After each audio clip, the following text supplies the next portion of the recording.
Book 2. Jove sends a lying dream to Agamemnon, who thereon calls the chiefs in assembly and proposes to sound the mind of his army. In the end they march to fight. Catalogue of the Achaean and Trojan forces. Now the other gods and the armed warriors on the plain slept soundly, but Jove was wakeful, for he was thinking how to do honour to Achilles and destroy much people at the ships of the Achaeans. In the end he deemed it would be best to send a lying dream to King Agamemnon. So he called one to him and said to it, "Lying dream, go to the ships of the Achaeans, into the tent of Agamemnon, and say to him word for word as I now bid you. Tell him to get the Achaeans instantly under arms, for he shall take Troy. There are no longer divided counsels among the gods. Juno has brought them to her own mind, and woe betides the Trojans." The dream went when it had heard its message, and soon reached the ships of the Achaeans. It sought Agamemnon son of Atreus, and found him in his tent, wrapped in a profound slumber. It hovered over his head in the likeness of Nestor, son of Neleus, whom Agamemnon honoured above all his counsellors, and said, "You are sleeping, son of Atreus. One who has the welfare of his host, and so much other care upon his shoulders, should dock his sleep. Hear me at once, for I come as a messenger from Jove, who, though he be not near, yet takes thought for you and pities you. He bids you get the Achaeans instantly under arms, for you shall take Troy. There are no longer divided counsels among the gods. Juno has brought them over to her own mind, and woe betides the Trojans at the hands of Jove. Remember this, and when you wake, see that it does not escape you." The dream then left him, and he thought of things that were surely not to be accomplished. He thought that on that same day he was to take the city of Priam, but he little knew what was in the mind of Jove, who had many another hard-fought fight in store alike for Danaans and Trojans. Then presently he woke with the divine message still ringing in his ears. So he sat upright and put on his soft shirt so fair and new, and over this his heavy cloak. He bound his sandals onto his comely feet, and slung his silver-studded sword about his shoulders. Then he took the imperishable staff of his father, and sallied forth to the ships of the Achaeans. The goddess Dawn now wended her way to vast Olympus, that she might herald day to Jove and to the other immortals. And Agamemnon sent the criers round to call the people in assembly. So they called them, and the people gathered thereon. But first he summoned a meeting of the elders at the ship of Nestor, king of Pylos, and when they were assembled, he laid a cunning counsel before them. "My friends," said he, "I have had a dream from heaven in the dead of night, and its face and figure resembled none but Nestor's. It hovered over my head and said, 'You are sleeping, son of Atreus. One who has the welfare of his host, and so much other care upon his shoulders, should dock his sleep. Hear me at once, for I am a messenger from Jove, who, though he be not near, yet takes thought for you and pities you. He bids you get the Achaeans instantly under arms, for you shall take Troy. There are no longer divided counsels among the gods. Juno has brought them over to her own mind, and woe betides the Trojans at the hands of Jove. Remember this." The dream then vanished, and I awoke. Let us now therefore arm the sons of the Achaeans. But it will be well that I should first sound them, and to this end I will tell them to fly with their ships. But do you others go about among the host and prevent their doing so." He then sat down, and Nestor the prince of Pylos, with all sincerity and goodwill, addressed them thus. "My friends," said he, "princes and counsellors of the Argives, if any other man of the Achaeans had told us of this dream, we should have declared it false, and would have had nothing to do with it. But he who has seen it is the foremost man among us. We must therefore set about getting the people under arms." With this he led the way from the assembly, and the other sceptred kings rose with him in obedience to the word of Agamemnon. But the people pressed forward to hear. They swarmed like bees that sally from some hollow cave and flit in countless throng among the spring flowers, bunched in knots and clusters. Even so did the mighty multitude pour from ships and tents to the assembly, and ranged themselves upon the wide-watered shore, while among them ran wildfire rumour, messenger of Jove, urging them ever to the fore. Thus they gathered in a pell-mell of mad confusion, and the earth groaned under the tramp of men as the people sought their places. 9 heralds went crying about among them to stay their tumult, and bid them listen to the kings, till at last they were got into their several places, and ceased their clamour. Then King Agamemnon rose, holding his sceptre. This was the work of Vulcan, who gave it to Jove, the son of Saturn. Jove gave it to Mercury, slayer of Argus, guide and guardian. King Mercury gave it to Pelops, the mighty charioteer, and Pelops to Atreus, shepherd of his people. Atreus, when he died, left it to Thyestes, rich in flocks, and Thyestes in his turn left it to be borne by Agamemnon, that he might be lord of all Argos and of the isles. Leaning then on his sceptre, he addressed the Argives. "My friends," he said, "heroes, servants of Mars, the hand of heaven has been laid heavily upon me. Cruel Jove gave me his solemn promise that I should sack the city of Priam before returning. But he has played me false, and is now bidding me go ingloriously back to Argos with the loss of much people. Such is the will of Jove, who has laid many a proud city in the dust, as he will yet lay others, for his power is above all.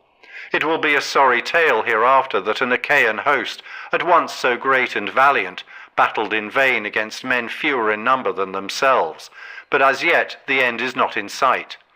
Think that the Achaeans and Trojans have sworn to a solemn covenant, and that they have each been numbered, the Trojans by the roll of their householders, and we by companies of 10.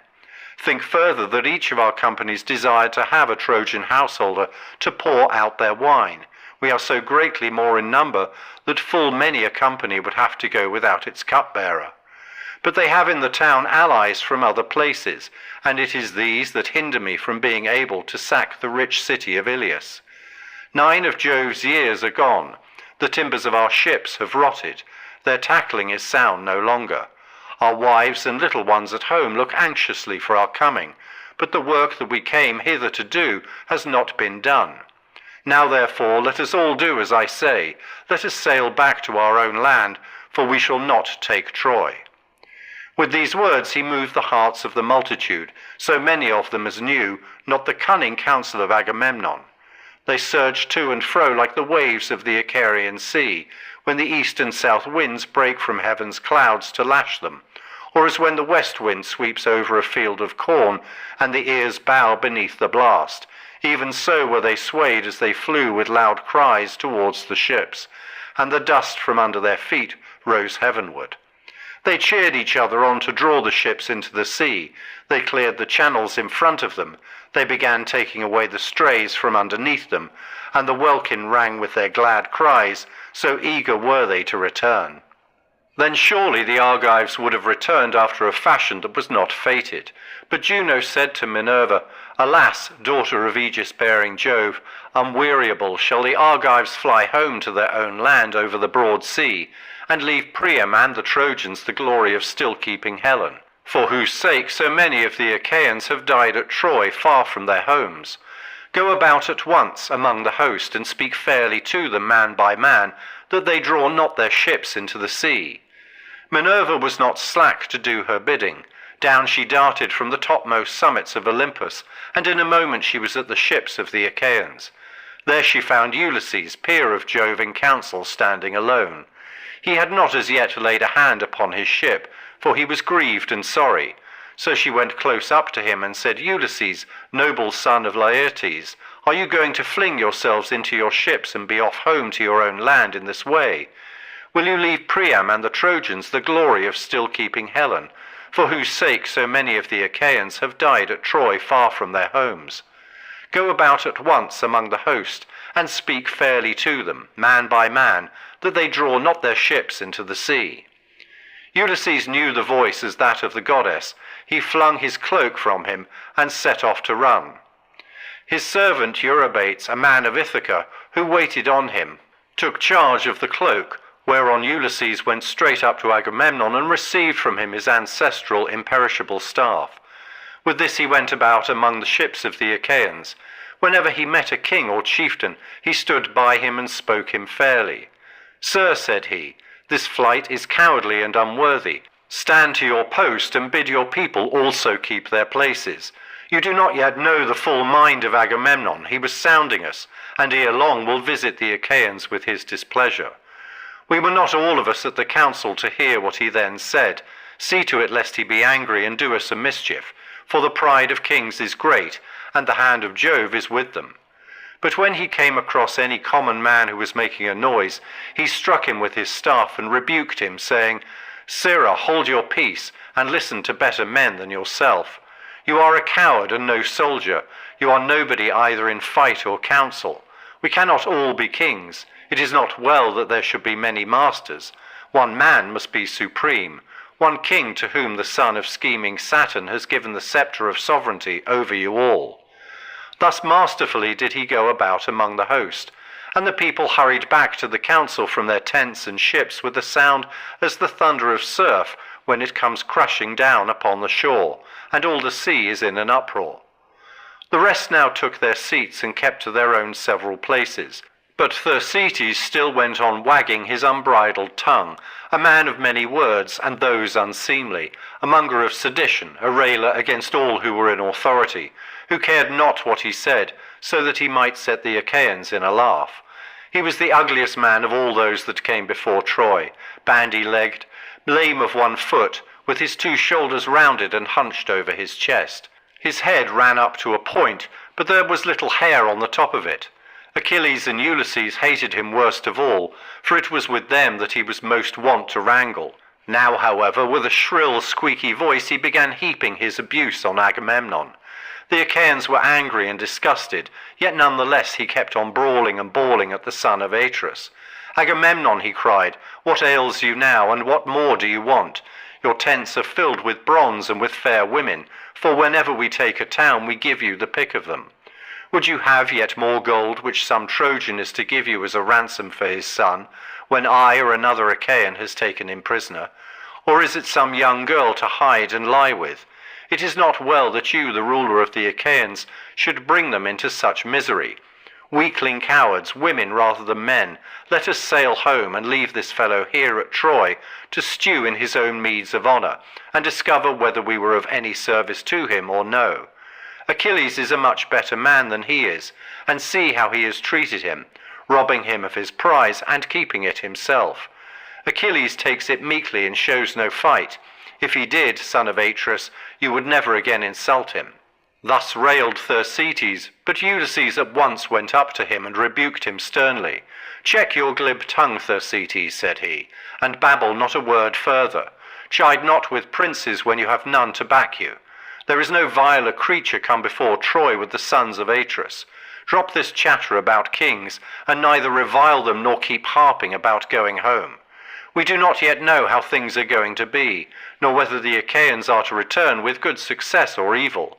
How dare you gibe at Agamemnon because the Danaans have awarded him so many prizes? I tell you, therefore, and it shall surely be, that if I again catch you talking such nonsense, I will either forfeit my own head, and be no more called father of Telemachus, or I will take you, strip you stark naked, and whip you out of the assembly till you go blubbering back to the ships. On this he beat him with his staff about the back and shoulders till he dropped, and fell a-weeping. The golden sceptre raised a bloody weal on his back, so he sat down frightened and in pain, looking foolish as he wiped the tears from his eyes. The people were sorry for him, yet they laughed heartily, and one would turn to his neighbour, saying, Ulysses has done many a good thing ere now in fight and council, but he never did the Argives a better turn than when he stopped this fellow's mouth from prating further. He will give the kings no more of his insolence. Thus said the people. Then Ulysses rose, sceptre in hand, and Minerva in the likeness of a herald bade the people be still, that those who were far off might hear him, and consider his counsel. He therefore with all sincerity and goodwill addressed them thus. King Agamemnon, the Achaeans are for making you a byword among all mankind. They forget the promise they made you when they set out from Argos, that you should not return till you had sacked the town of Troy, and like children or widowed women, they murmur and would set off homeward. True it is that they have had toil enough to be disheartened. A man chafes at having to stay away from his wife even for a single month, when he is on shipboard, at the mercy of wind and sea. But it is now 9 long years that we have been kept here. I cannot therefore blame the Achaeans if they turn restive. Still we shall be shamed if we go home empty after so long a stay. Therefore, my friends, be patient yet a little longer, that we may learn whether the prophesyings of Calchas were false or true. All who have not since perished must remember as though it were yesterday or the day before, how the ships of the Achaeans were detained in Aulis when we were on our way hither to make war on Priam and the Trojans. We were ranged round about a fountain offering hecatombs to the gods upon their holy altars, and there was a fine plane tree from beneath which there welled a stream of pure water. Then we saw a prodigy, for Jove sent a fearful serpent out of the ground with blood-red stains upon its back, and it darted from under the altar onto the plane tree. Now there was a brood of young sparrows quite small upon the topmost bough, peeping out from under the leaves, 8 in all, and their mother that hatched them made 9. The serpent ate the poor cheeping things, while the old bird flew about lamenting her little ones. But the serpent threw his coils about her and caught her by the wing as she was screaming. Then when he had eaten both the sparrow and her young, the god who had sent him made him become a sign. For the son of scheming Saturn turned him into stone, and we stood there wondering at that which had come to pass. Seeing then that such a fearful portent had broken in upon our hecatombs, Calchas forthwith declared to us the oracles of heaven. Why, Achaeans, said he, are you thus speechless? Jove has sent us this sign long in coming, and long ere it be fulfilled, though its fame shall last forever. As the serpent ate the 8 fledglings and the sparrow that hatched them, which makes 9, so shall we fight 9 years at Troy, but in the 10th shall take the town. This was what he said, and now it is all coming true. Stay here, therefore, all of you, till we take the city of Priam. On this the Argives raised a shout, till the ships rang again with the uproar. Nestor, knight of Gerene, then addressed them. Shame on you, he cried, to stay talking here like children when you should fight like men. Where are our covenants now, and where the oaths that we have taken? Shall our counsels be flung into the fire with our drink offerings and the right hands of fellowship, wherein we have put our trust? We waste our time in words, and for all our talking here shall be no further forward. Stand therefore, son of Atreus, by your own steadfast purpose, lead the Argives on to battle, and leave this handful of men to rot, who scheme and scheme in vain, to get back to Argos, ere they have learned whether Jove be true or a liar. For the mighty son of Saturn surely promised that we should succeed, when we Argives set sail to bring death and destruction upon the Trojans. He showed us favourable signs by flashing his lightning on our right hands. Therefore let none make haste to go till he has first lain with the wife of some Trojan, and avenged the toil and sorrow that he has suffered for the sake of Helen. Nevertheless, if any man is in such haste to be at home again, let him lay his hand to his ship, that he may meet his doom in the sight of all. But, O king, consider and give ear to my counsel, for the word that I say may not be neglected lightly. Divide your men, Agamemnon, into their several tribes and clans, that clans and tribes may stand by and help one another. If you do this, and if the Achaeans obey you, you will find out who, both chiefs and peoples, are brave, and who are cowards, for they will vie against the other. Thus you shall also learn whether it is through the counsel of heaven or the cowardice of man that you shall fail to take the town. And Agamemnon answered, Nestor, you have again outdone the sons of the Achaeans in counsel. Would by Father Jove, Minerva, and Apollo, that I had among them 10 more such counsellors, for the city of King Priam would then soon fall beneath our hands, and we should sack it. But the son of Saturn afflicts me with bootless wranglings and strife. Achilles and I are quarrelling about this girl, in which matter I was the first to offend. If we can be of one mind again, the Trojans will not stave off destruction for a day. Now therefore get your morning meal, that our hosts join in fight. Whet well your spears, see well to the ordering of your shields, give good feeds to your horses, and look your chariots carefully over, that we may do battle the livelong day. For we shall have no rest, not for a moment, till night falls to part us. The bands that bear your shields shall be wet with the sweat upon your shoulders, your hands shall weary upon your spears, your horses shall steam in front of your chariots, and if I see any man shirking the fight or trying to keep out of it at the ships, there shall be no help for him, but he shall be a prey to dogs and vultures. Thus he spoke, and the Achaeans roared applause, as when the waves run high before the blast of the south wind, and break on some lofty headland, dashing against it and buffeting it without ceasing. As the storms from every quarter drive them, even so did the Achaeans rise and hurry in all directions to their ships. There they lighted their fires at their tents and got dinner, offering sacrifice every man to one or other of the gods, and praying each one of them that he might live to come out of the fight. Agamemnon, king of men, sacrificed a fat 5-year-old bull to the mighty son of Saturn, and invited the princes and elders of his host. First he asked Nestor and King Idomeneus, then the 2 Ajaxes and the son of Tydeus, and sixthly Ulysses, peer of gods in council. But Menelaus came of his own accord, for he knew how busy his brother then was.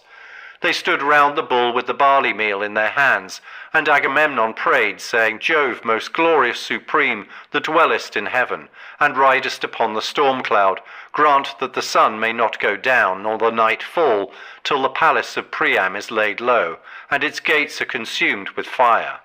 Grant that my sword may pierce the shirt of Hector about his heart, and that full many of his comrades may bite the dust as they fall dying round him. Thus he prayed, but the son of Saturn would not fulfill his prayer. He accepted the sacrifice, yet none the less increased their toil continually. When they had done praying and sprinkling the barley meal upon the victim, they drew back its head, killed it, and then flayed it. They cut out the thigh bones, wrapped them round in 2 layers of fat, and set pieces of raw meat on the top of them. These they burned upon the split logs of firewood, but they spitted the inward meats, and held them in the flames to cook.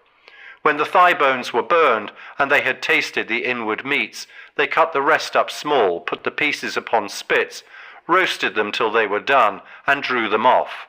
Then when they had finished their work, and the feast was ready, they ate it, and every man had his full share, so that all were satisfied.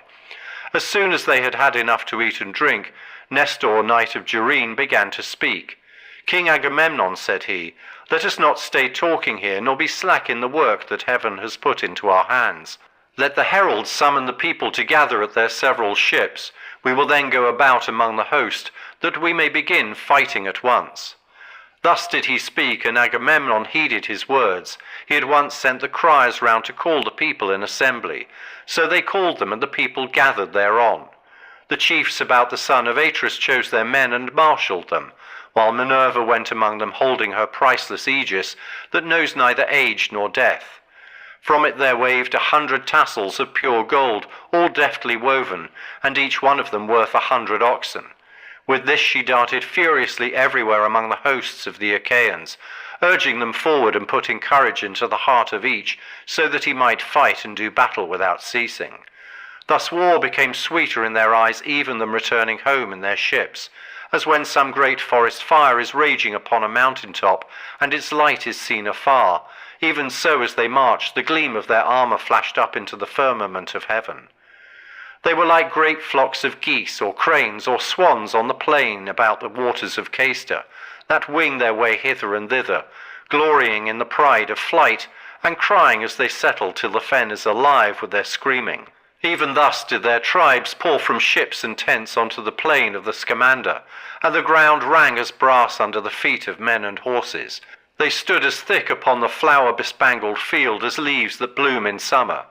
As countless swarms of flies buzz around a herdsman's homestead in the time of spring, when the pails are drenched with milk, even so did the Achaeans swarm onto the plain to charge the Trojans and destroy them.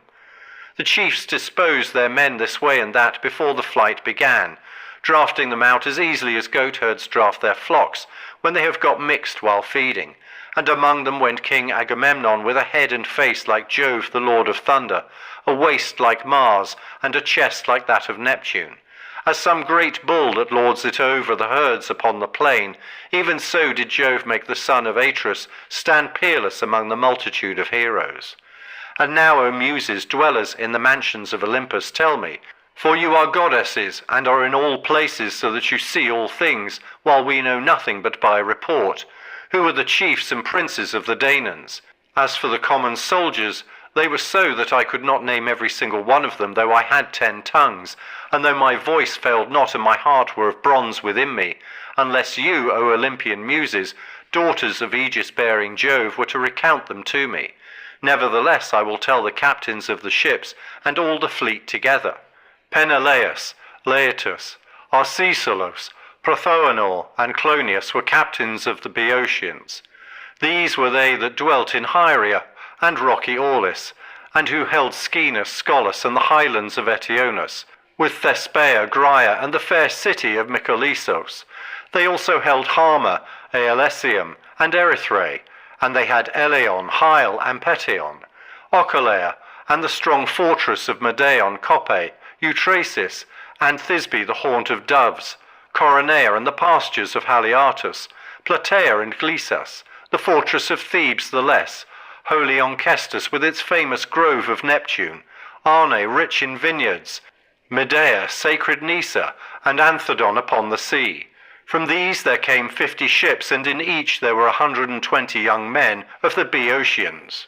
Ascalaphus and Ealmenus, sons of Mars, led the people that dwelt in Aspledon and Orchomenus, the realm of Mineas. Astioche, a noble maiden, bore them in the house of Actus, son of Asius, for she had gone with Mars secretly into an upper chamber, and he had lain with her. With these there came 30 ships. The Phocians were led by Schedius and Epistrophus, sons of mighty Iphitus, the son of Nausithous. These were they that held Cyparisthus, rocky Pytho, holy Crisa, Daulis, and Panapeus.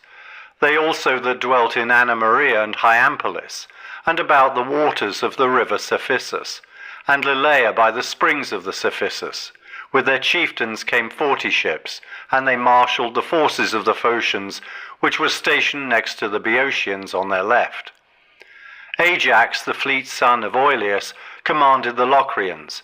He was not so great, nor nearly so great, as Ajax, the son of Telamon. He was a little man, and his breastplate was made of linen, but in use of the spear he excelled all the Hellenes and the Achaeans. These dwelt in Sinus, Opus, Calliarus, Bessa, Scaphi, fair Orgii, Tarph, and Thronium, about the river Boagrius. With him there came 40 ships of the Locrians who dwell beyond Euboea.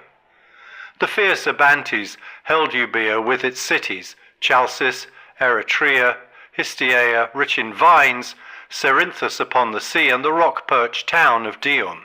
With them were also the men of Caristus and Styra. Elephenor of the race of Mars was in command of these. He was the son of Chalcedon and chief over all the Abantes.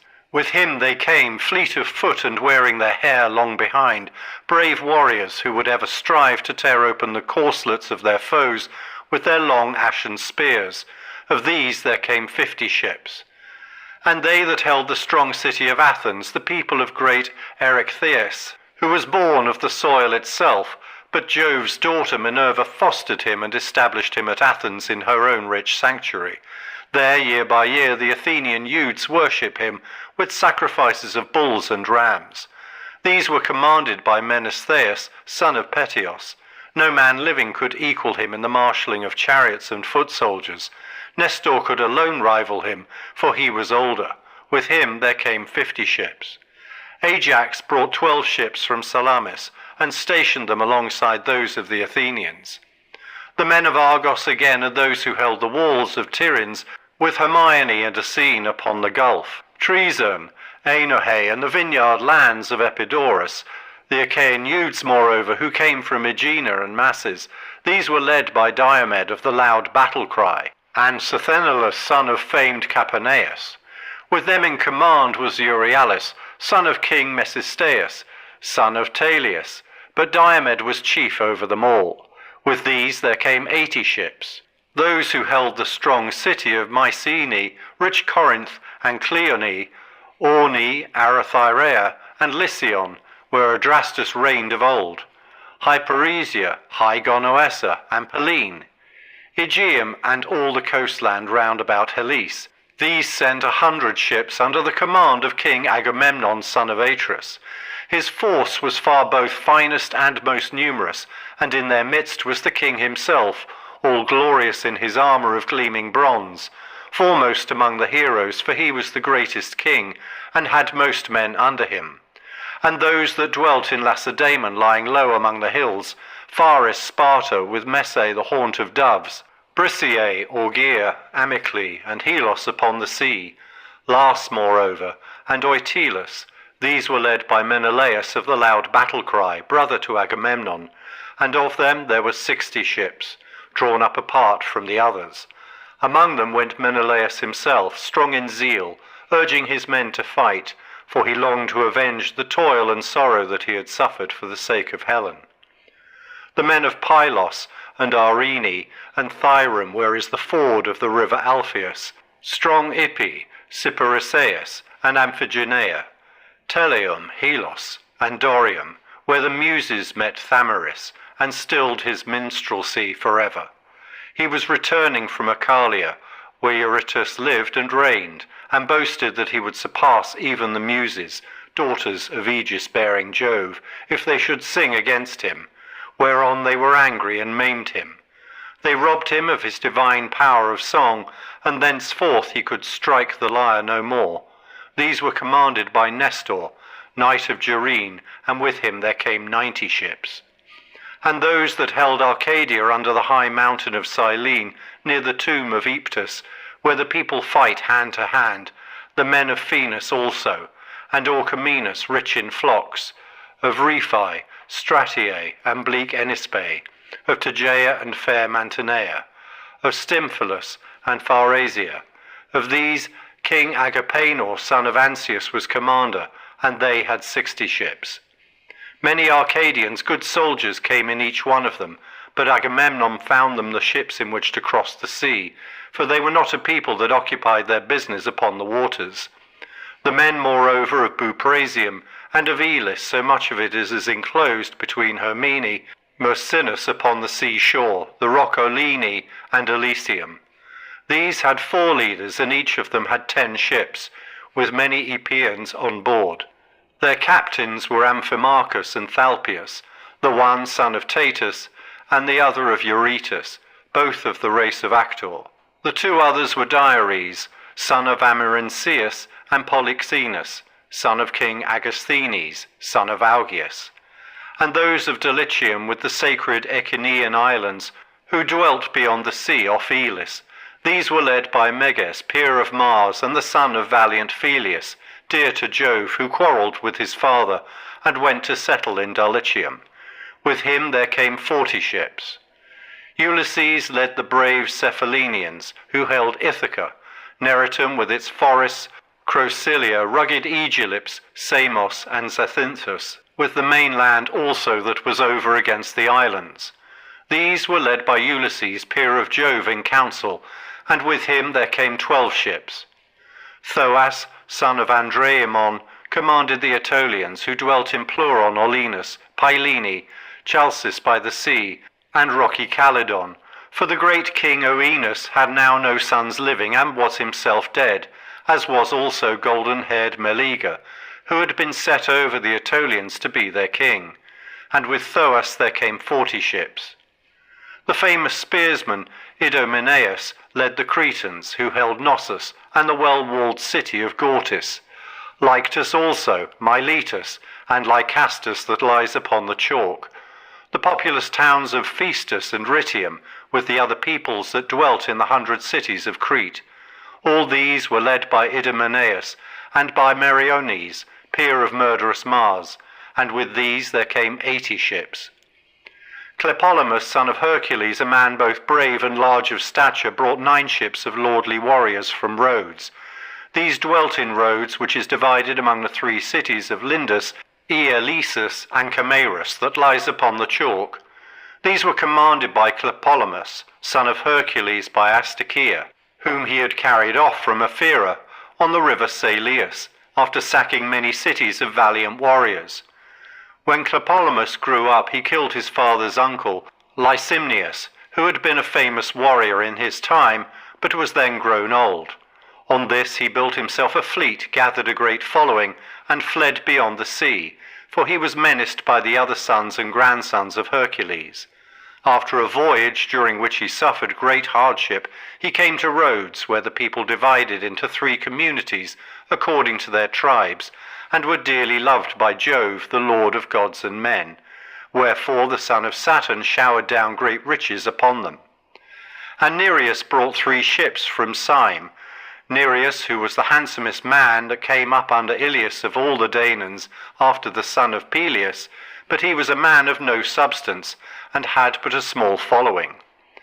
And those that held Niceras, Crapathus, and Casus with Cos, the city of Eurypylus, and the Calydnian islands, these were commanded by Phidippus and Antiphus, 2 sons of King Thessalus, the son of Hercules, and with them there came 30 ships. Those again who held Pelasgic Argos, Alos, Alope, and Trachis, and those of Phthia and Hellas, the land of fair women, who were called Myrmidons, Hellenes, and Achaeans, these had 50 ships over which Achilles was in command, but they now took no part in the war, inasmuch as there was no one to marshal them. For Achilles stayed by his ships, furious about the loss of the girl Bracius, whom he had taken from Lyrnessus at his own great peril, when he had sacked Lyrnessus and Thebe, and had overthrown Maenes and Epistrophus, sons of King Evenor, son of Selepus. For her sake Achilles was still grieving, but ere long he was again to join them. And those that held Phylace and the flowery meadows of Pyrasus, sanctuary of Ceres, Iton, the mother of sheep, Antrum upon the sea, and Pteleum that lies upon the grass lands. Of these brave Protesilaus had been captain while he was yet alive, but he was now lying under the earth. He had left a wife behind him in Phylace to tear her cheeks in sorrow, and his house was only half finished, for he was slain by a Dardanian warrior while leaping foremost of the Achaeans upon the soil of Troy. Still, though his people mourned their chieftain, they were not without a leader, for Podarces of the race of Mars marshalled them.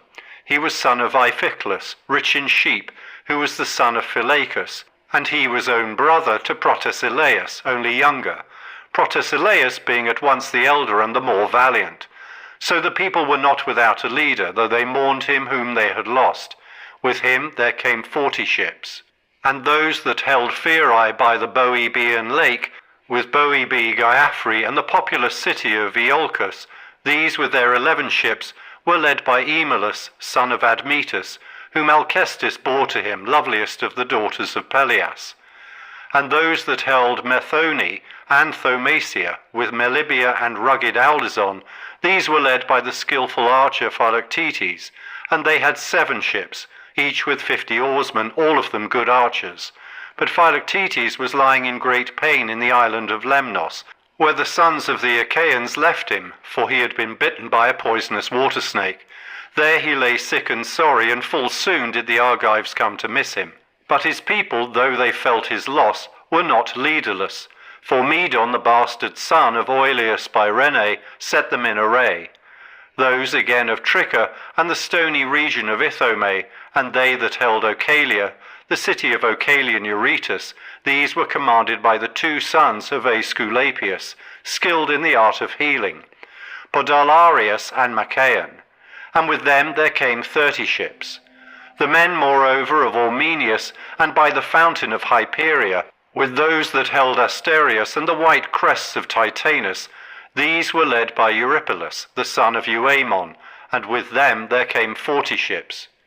Those that held Argissa and Girtone, Orthe, Elone, and the white city of Oluson, of these brave Polypotes was leader.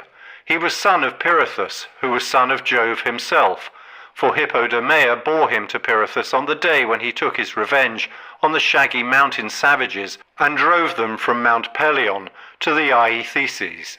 But Polypotes was not sole in command, for with him was Leonteus of the race of Mars, who was son of Coronis, the son of Cyaneus, and with these there came 40 ships. Gnaeus brought 22 ships from Cyphus, and he was followed by the Aeneans and the valiant Parabi, who dwelt about wintry Dodona, and held the lands round the lovely river Titaresius, which sends its waters into the Peneus. They do not mingle with the silver eddies of the Peneus, but flow on the top of them like oil, for the Titaresius is a branch of dread Orcus and of the river Styx. Of the Magnetis, Protheus, son of Tenethrodon, was commander. They were they that dwelt about the river Peneus and Mount Pelion. Protheus, fleet of foot, was their leader, and with him there came 40 ships. Such were the chiefs and princes of the Danaans. Who then, O Muse, was the foremost, whether man or horse, among those that followed after the sons of Atreus. Of the horses, those of the son of Phares were by far the finest. They were driven by Eumelus, and were as fleet as birds. They were of the same age and colour, and perfectly matched in height. Apollo of the silver bow had bred them in Perea, both of them mares, and terrible as Mars in battle. Of the men, Ajax, son of Telamon, was much the foremost, so long as Achilles' anger lasted, for Achilles excelled him greatly, and he had also better horses. But Achilles was now holding aloof at his ships by reason of his quarrel with Agamemnon, and his people passed their time upon the seashore, throwing discs or aiming with spears at a mark, and in archery. Their horses stood each by his own chariot, champing lotus and wild celery. The chariots were housed under cover, but their owners, for lack of leadership, wandered hither and thither about the host, and went not forth to fight. Thus marched the host like a consuming fire, and the earth groaned beneath them when the Lord of Thunder is angry and lashes the land about Typhoeus among the Arimi, where they say Typhoeus lies. Even so did the earth groan beneath them as they sped over the plain. And now Iris, fleet as the wind, was sent by Jove to tell the bad news among the Trojans. They were gathered in assembly, old and young, at Priam's gates, and Iris came close up to Priam, speaking with the voice of Priam's son Polites, who being fleet of foot was stationed as watchman for the Trojans on the tomb of old Aeacites, to look out for any sally of the Achaeans. In his likeness Iris spoke, saying, "Old man, you talk idly, as in time of peace, while war is at hand. I have been in many a battle, but never yet saw such a host as is now advancing. They are crossing the plain to attack the city as thick as leaves, or as the sands of the sea. Hector, I charge you above all others, do as I say. There are many allies dispersed about the city of Priam from distant places, and speaking divers tongues. Therefore let each chief give orders to his own people, setting them severally in array, and leading them forth to battle." Thus she spoke, but Hector knew that it was the goddess, and at once broke up the assembly. The men flew to arms, all the gates were opened, and the people thronged through them, horse and foot, with the tramp as of a great multitude. Now there is a high mound before the city, rising by itself upon the plain. Men call it Batea, but the gods know that it is the tomb of lithe Muhrini. Here the Trojans and their allies divide their forces. Priam's son, great Hector of the gleaming helmet, commanded the Trojans, and with him were arrayed by far the greater number and most valiant of those who were longing for the fray. The Dardanians were led by brave Aeneas, whom Venus bore to Anchises when she, goddess though she was, had lain with him upon the mountain slopes of Ida. He was not alone, for with him were the two sons of Antenor, Archeolochus and Acamas, both skilled in all the arts of war. They that dwelt in Teleia under the lowest spurs of Mount Ida, men of substance, who drink the limpid waters of the Aesepus, and are of Trojan blood. These were led by Pandarus, son of Lycian, whom Apollo had taught to use the bow. They that held Adrestia and the land of Apasus, with Pteia and the high mountain of Terea, these were led by Adrestus and Amphius, whose breastplate was of linen. These were the sons of Merops of Percote, who excelled in all kinds of divination. He told them not to take part in the war, but they gave him no heed, for fate lured them to destruction. They that dwelt about Percote and Practius, with Sestos, Abydos, and Arisbe, these were led by Asius, son of Hyrtacus, a brave commander. Asius, the son of Hyrtacus, whom his powerful dark-bay steeds, of the breed that comes from the river Seleus, had brought from Arisbe. Hippotous led the tribes of Pelasgian spearsmen, who dwelt in fertile Larissa. Hippotous and Pylaeus of the race of Mars, two sons of the Pelasgian Lethus, son of Teutamus. Acamas and the warrior Paerus commanded the Thracians and those that came from beyond the mighty stream of the Hellespont. Euphemus, son of Truzenus, the son of Chaos, was captain of the Siconian spearsmen. Pyrachemes led the Paeonian archers from distant Amydon, by the broad waters of the river Axius, the fairest that flow upon the earth. The Paphlagonians were commanded by stout-hearted Pylomenes from Mycenae, where the mules run wild in herds. These were they that held Cytorus and the country round Saesymus, with the cities by the river Parthenius, Cromna, Aegialus, and lofty Erythini. Odius and Epistrophus were captains over the Halizoni from distant Aili Bay, where there are mines of silver. Chromis and Enomus the augur led the Mysians, but his skill in augury availed not to save him from destruction, for he fell by the hand of the fleet descendant of Archaeus in the river, where he slew others also of the Trojans. Phorcys again and noble Ascanius led the Phrygians from the far country of Ascania, and both were eager for the fray. Mestheles and Antiphus commanded the Maeonians, sons of Talamenes, born to him of the Gygaean lake. These led the Maeonians who dwelt under Mount Tmolus. Nastes led the Carians, men of a strange speech. These held Miletus and the wooded mountain of Thyres, with the water of the river Meander and the lofty crests of Mount Mycale. These were commanded by Nastes and Amphimachus, the brave sons of Nomion. He came into the fight with gold about him, like a girl, fool that he was. His gold was of no avail to save him, for he fell in the river by the hand of the fleet descendant of Asius, and Achilles bore away his gold. Sarpedon and Glaucus led the Lycians from their distant land by the eddying waters of the Xanthus.